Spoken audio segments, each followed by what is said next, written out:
in the shed, me lovely little shed. Might as well get a Chesterfield toilet in the shed, me lovely little shed. Might as well get. Hey, and welcome to another episode of Shed TV. I hope you're all having a good week and coping well with the restrictions against us. Looks like spring's on the way this weekend, so we can all sit out in our gardens and chat through the fence to our neighbours.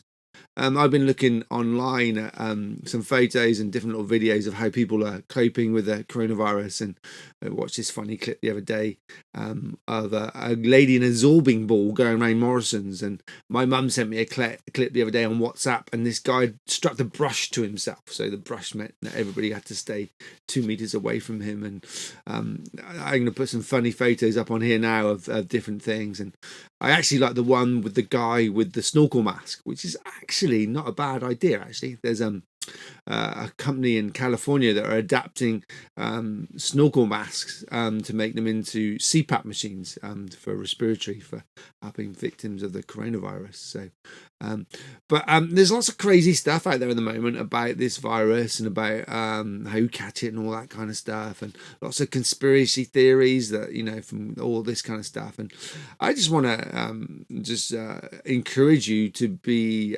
wise about the stuff that's out there. You know, when I was a nurse, if we were ever writing an essay and we put an opinion out there in our essay, we always had to back it up with 3 references. So it couldn't ever be just Mike's opinion. It had to be Mike's opinion that was backed up by different researchers and different other academics. And I just encourage you, when you're looking in or reading any of this stuff, that you don't look at it emotionally. You actually look at it academically, that you evaluate it, and that you apply common sense and see who else holds these opinions. Because there's some very good stuff out there, and there's some very crazy stuff out there. And but the one thing that we can stand on, that we can 100% be secure of, is what it says in the Bible. And in Matthew 16:18, there's this amazing piece of scripture where Jesus has taken the disciples to this place where they sacrifice to idols, and there's all sorts going off. All sorts of different sacrifices, and Jesus stands there and he makes this statement in Matthew 16 to his disciples. He says, "I tell you that you are Peter, and on this rock I will build my church, and the gates of Hades will not overcome." He's saying to the disciples, look at the craziness around you, but I'm still going to build my church, and there's nothing that's going to come against it. You know, and I think in this season that we're in, of uncertainty, of all these different things going around, let me tell you, the church isn't going anywhere. This is Jesus' church, and he's coming back for it. So if he says that's the truth, that is the truth. You know, there's nothing that's going to stop the church growing. And we've seen that throughout history.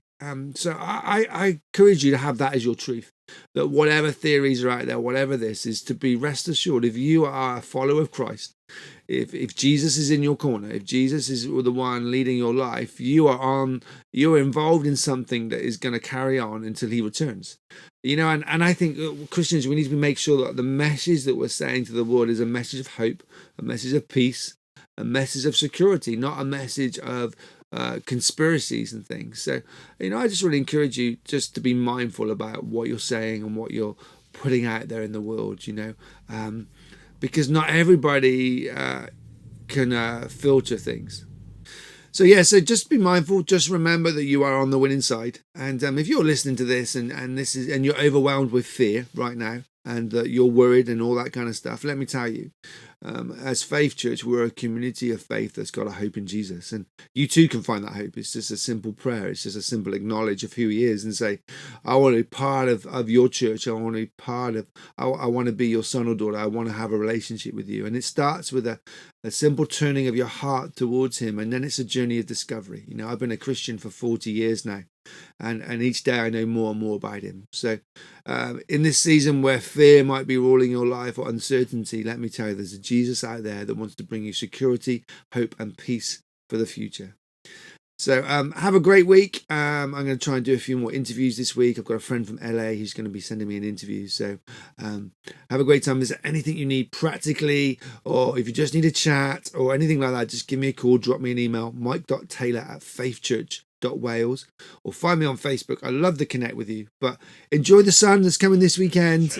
Stay safe. Listen to the government's guidelines, and I'll talk to you soon. Get a Chesterfield a toilet in the shed, me lovely little shed. Might as well get a Chesterfield a toilet and a bed in the shed, me lovely little shed. Might as well get a Chesterfield a toilet in the shed, me lovely little shed. Might as well get a Chesterfield a toilet and a bed.